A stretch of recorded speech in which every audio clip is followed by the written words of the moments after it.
classical music, jazz and blues, 장르를 가리지 않고 많은 음악들을 좋아하는데요. 여기 퀸의 앨범들도 있습니다.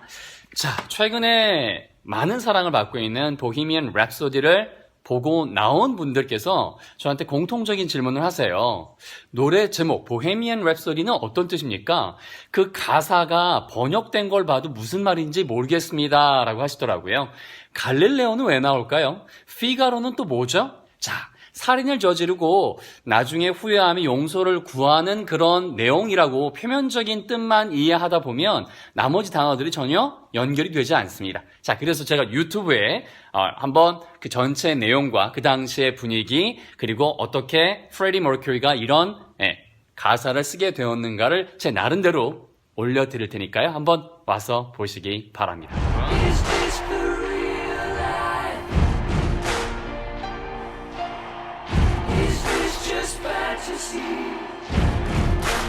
안녕하세요, 이근철입니다. 오랫동안 그룹 퀸의 음악을 사랑해주신 팬분들도 그리고 이번에 영화를 통해서 처음으로 뮤직 그룹 퀸의 매력에 푹 빠지게 된 분들도 있을 겁니다. 자, 그런데 보헤미안 랩소디라는 영화를 보고 난 후에 공통적으로 갖게 되는 하나의 궁금증이 있습니다. 이 환상적이고 멋진 곡의 실제 가사 내용은 어떤 뜻일까요?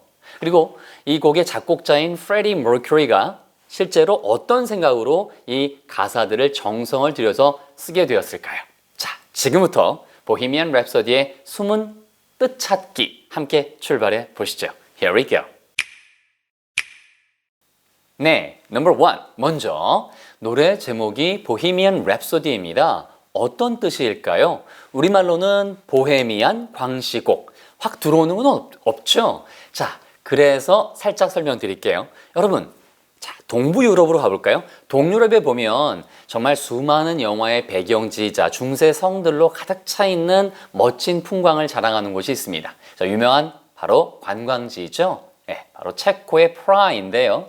이 체코의 프라하가 포함되어 있는 서쪽 지방을 보헤미아라고 부릅니다. 그리고요, 여기서 온 사람들이 유럽을 떠돌면서 여행을 하고 동시에 예술 활동도 합니다. 공연을 포함해서요. 그래서 보헤미아 출신의 사람들이란 뜻으로 보헤미안이라고 부르게 된 것이죠. 자, 이런 보헤미안즈는요, 원래 그 이후에는 물론 초창기에 보헤미아에서 온 사람들이란 뜻이긴 하지만 그 이후에는요, 뭐 이탈리아나 특히 프랑스 같은 곳에서는요, 기존의 전통적인 방식과는 달리 새로움을 추구하는 예술적인 삶, 그런 라이프 스타일, 아니면 그런 예술적인 형태를 가리키는 말로 영어에 처음 등장하기 시작합니다. 그게 19세기이고요. 자, 그러면은 이제 보헤미안까지는 정리가 됐죠. 새로움을 추구한다는 뜻이에요. 그럼 뒤에 있는 랩소디는 우리말로 광시곡입니다. 광은 미칠 광자고요. 시는 우리가 알고 있는 바로 짧은 함축적인 글을 쓰는 시고요. 그러니까 미친 시의 노래, 그게 광시곡인데 그냥 확 들어오진 않아요. 하지만 좀 더 풀어보면은요, 옛날 그리스에서 시작된 서사시의 형태인데 더 쉽게 설명드리면 마치 미친 듯이 격한 감정을 거르지 않고 이렇게 왈칵 감정들을 쏟아내듯이 특정한 틀에 얽매이지 않은 이야기나 노래, 이런 것을 랩소디라고 합니다. 그러니까 결국은요, 보헤미안 랩소디, 이 두 단어가 만나면 바로 늘상 새로움을 추구했던 프레디 머큐리의 삶 자체를 이렇게 하나의 제목으로 만든다면 바로 그게 보헤미안 랩소디가 되지 않을까라는 그런 생각을 하게 됩니다. 잠깐! 여기서요, 한 가지 노트가 있습니다. 여러분, 보헤미안이라고 하는 이 단어는요, 동시에 이처럼 유럽을 떠돌아다니면서 예술적인 활동도 하고 여행도 즐기는 사람들을 부르는 또 다른 말이 있습니다. 자, 바로 집시입니다. 여러분 들어보셨죠? 예전에 이런 노래도 있었는데 집시, 집시, 집시, 집시의 연인.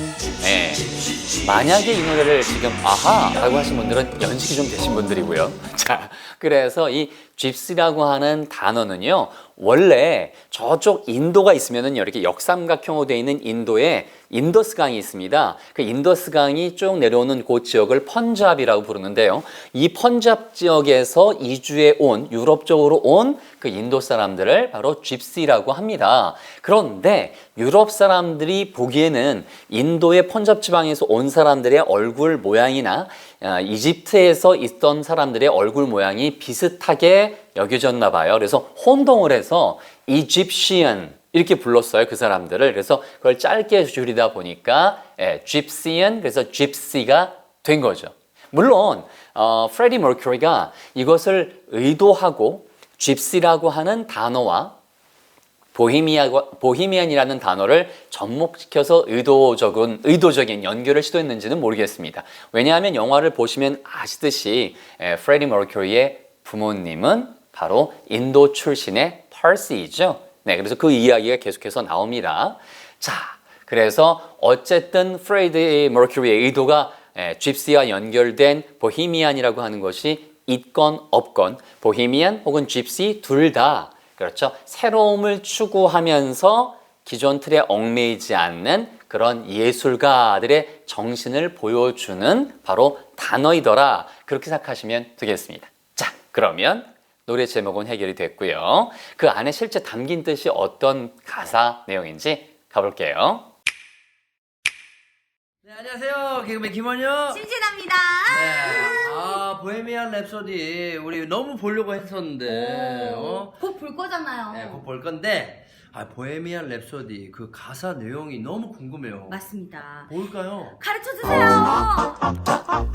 보헤미안 랩소디의 가사를 쭉 해석해 놓은 것을 보면 대략 이렇게 이해가 됩니다. 살인을 저지른 남자가 있고요. 그 남자가 본인의 행동에 대해서 후회하고 용서를 구하는, 그리고 겁이 나는 장면, 나중엔 정말 절망에 빠지기도 하고 맨 마지막에 포기까지 하는 그런 내용으로 연결이 됩니다. 물론 표면적으로 보면 이 내용이 맞고요. 그리고 이 정도의 내용을 가지고 노래를 충분히 행복하게 즐기시면 그것만으로도 멋진 일이죠. 자, 하지만 왜 굳이 이런 내용을 가지고 프레디 머큐리가 마치 서사시에나 어울릴 것 같은 엄청난 규모의 웅장한 오페라 스타일의 격정적인 그런 아주 노래 스타일로 이것을 작곡을 했을까요? 또 녹음을 했을까요? 그 부분이 조금 이해가 안 됩니다. 그러니까 표면적인 내용으로만 보면 굳이 이렇게까지 연결을 시킬 이유가 없죠. 자, 그래서 우리가 한 단계 살짝 더 들어가 보면 그 뒤에 깔려 있는 내용들이 있습니다. 프레디가 자신의 여자친구이자 정말 평생의 동반자이자 사랑이라고 여겼던 여자가 하나 있었죠. 바로 메리 오스틴입니다. Love of my life, you've hurt me. 바로 그 노래의 실제 대상이기도 하고요. 자, 이 여자에게요, 1976년 12월에 엄청난 고백을 합니다. 그 고백은요, 자기가 가지게 된 새로운 정체성에 대한 고백이었습니다. 그리고요, 사실은 이 고백을 하기 전까지 수많은 스스로의 정체성에 대한 어떤 고민과 그리고 후회, 다시 한번 도전해 보려는, 옛날의 방식으로 돌아가 보려는 노력, 이런 것들이 반복되고 난 후에 이것을 고백을 했겠죠. 메리한테 털어놨는데요. 결국에는 이런 고민이 가득했던 시절이 바로 1970년대였고 75년도에 이 보헤미안 랩소디가 출시가 됩니다. 그리고 이 노래가 나오기 이전부터 메리가 있었지만 자기도 어쩔 수 없이 통제불능하게도 일렉트라 레코드라고 하는 회사의 그런 레코드 회사예요. 거기에 남자 직원과 특별한 관계에 빠지게 되었죠. 자, 우리는 이것을 살짝 이 내용에 연동시켜서 보실 수 있을 것 같습니다. 정말 자기가 스스로 생각하기에는 너무나 세상에 둘도 없이 노래를 바칠 정도로 자기 스스로의 사랑인 Love of my life라고 했던 메리라는 여인이 있고, 다른 한편으로는 그 사랑하는 여인을 두고 어떻게 내가 어쩔 수 없이 빠져들게 되는 새로운 그러한 본인의 통제 불능의 행동, 그죠? 그 다음에 자기 부정, 거기에 대한 후회, 또 다른 탐닉, 다시 후회 이런 것들이 반복되지 않았을까요? 그 당시에 프레디의 마음은 어땠을까요? 굉장한 혼란으로 아마 혼돈까지 가는 엄청나게 아주 아무것도 무엇인가 현실과 환상을 구분하기도 힘든 그러한 상황이었을 것 같습니다. 그래서 이런 마음이 이 가사의 맨 처음 부분에 등장을 합니다. 저는 내일 보헤미안 랩소디 영화 볼 건데요. 보기 전에 좀 여러 개 좀 찾아봤는데 그 보헤미안 랩소디 가사? 그 노래에 대해서 너무너무 궁금해요. 알려주실 거죠? 이 당시에 여러분 보면은 사실은 이게 우리가 지금 생각하면 게이라고 하는 문제, 성 정체성에 대한 문제가 뭐 그럴 수 있어. 뭐 아직도 이제 사회적으로 한국 사회 같은 데서는 굉장히 힘들지만 뭐 미국 같은 경우도 이제 예전에 그런 것들을 다 겪고 났기 때문에 지금은 자연스럽게 자기의 성 정체성에 대해서 얘기를 하잖아요. 근데 1970년대의 영국, 그다음에 특히 인도 출신의 엄격한 부모님을 두었던 그런 가정, 물론 그 가정의 부모님과 조금 거리가 멀어지긴 했지만 동시에 유명한 스타로서 주목을 받는 스타로서의 몸가짐에 대한 조심스러움까지 이 모든 것을 다 함께 고려한다면 프레디 머큐리의 마음은 정말 노래를 통해서 본인의 이야기를 하지 않으면 아마 거의 터질 지경이었을 거라고 저는 생각을 합니다. 본인의 처한 그러한 상황을요 마치 현실인지 환상인지 구분이 되지 않는다. Is this the real life? Is it just fantasy? 그 다음에 caught in a landslide. landslide는 땅이 옆으로 미끄러지는 거잖아요. 그러니까 산사태에 caught in, 사로잡힌 거예요. 그러니까 자기가 어쩔 수 없는 산사태에 밀려 들어가듯이 자기 의지와는 상관없이 이런 일들이 자꾸 벌어지니까 그래서 하지만 이걸 피할 수 있으면 좋으련만 그렇죠. 뭐라고 합니까? There's no, 제가 가사를 한번 볼게요. No escape from reality. 전혀 현실로부터도 도피할 수가 없는 거죠. 그러니까 이거는 정말 도피할 수 없는 그 다음에 자기가 미끄러져서 들어가는 그러한 어떤 산사태와 같은 현실이자 현실인지 환상인지 구분이 안 된다. 그 내용이 맨 처음 시작입니다. 그러니까 이걸 그냥 보면 현실은 뭐고 환상은 뭐지? 산사태는 왜 나왔어? 이렇게 이해가 안 되거든요. 그래서 지금 설명드린 것을 한번 적용시켜 보세요. 물론 제 설명이 저는 100%다 맞다고 생각하는 사람은 아닙니다.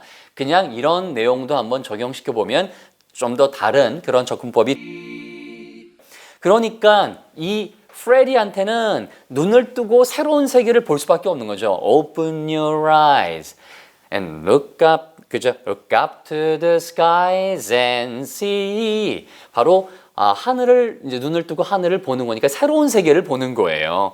그리고 I'm just a poor boy. 이게 본인에 대한 이제 일종의 어떤 뭐랄까요? 동정을 좀 가져달라는 느낌의 말로 그냥 저는 불쌍한 아이예요. 하지만 I need no sympathy. 동정 따윈 필요 없어요. 그러니까 마음이 교차하는 거예요. 내가 강인해야 되라는 생각도 있는 거고 한편으로는 나는 불쌍한 사람이야. 나는 희생자라고 이런 생각이 그 안에 포함되어 있는 거죠. 자, 그 다음에 because I'm easy come, easy go. 이게 원래 easy come, easy go는요. 쉽게 왔다, 쉽게 간다라는 뜻이잖아요. 그런데 이게 어디서 나온 거냐면은 쉽게 번 돈은 쉽게 나가게 돼 있고 그냥 깊지 않은 관계는 또 깊지 않게 사라진다. 그러니까 쉽게 얻은 사람은 쉽게 나가고 그 다음에 쉽게 생긴 돈은 쉽게 나간다. 뭐 이런 식의 원래 영어 속담이거든요. 근데 그걸 I'이라고 얘기했으니까 내가 지금 맺을 수 있는 관계라고 하는 것은 굉장히 뭐랄까요? 아주 오래 갈 수 없는 왜? 항상 불안함이 존재하니까 그런 것을 빗댄 것이라고 볼 수도 있고요. 동시에 인생은 공술의 공수거다라는 느낌으로도 보실 수도 있고요. 이거는 본인이 현재 처한 그런 마음의 상태에서 이 노래를 들었을 때 깨달음, 각자 가지고 있는 그런 본인의 깨달음이 어떻게 나오냐에 따라서 그 해석이 달라질 수 있으니까 그냥 툭툭 그냥 가시면 될 것 같아요. 그 다음에 기분이요. little high, 좋을 때도 있고 우울해서 little low, 그렇죠. 침잠할 때도 있다.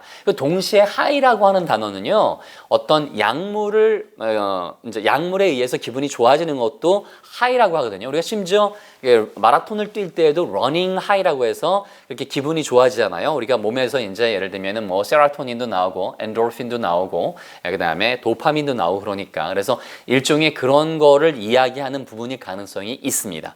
그리고 어쨌든 이렇게 기분 좋기도 하고 우울하기도 하고 쉽게 관계가 형성됐다가 그 다음에 가기도 하고 Anyway the wind blows 이 부분이 포인트입니다. 어쨌든 바람은 불게 돼 있다라는 얘기는 내가 아무리 뭔가 노력을 하더라도 그냥 원래 내가 가지고 있던 그러한 나의 정체성대로 모든 것이 흘러가는 것이다. 아니면 인생이란 그렇게 흘러가는 것이다 라고 보셔도 되겠습니다.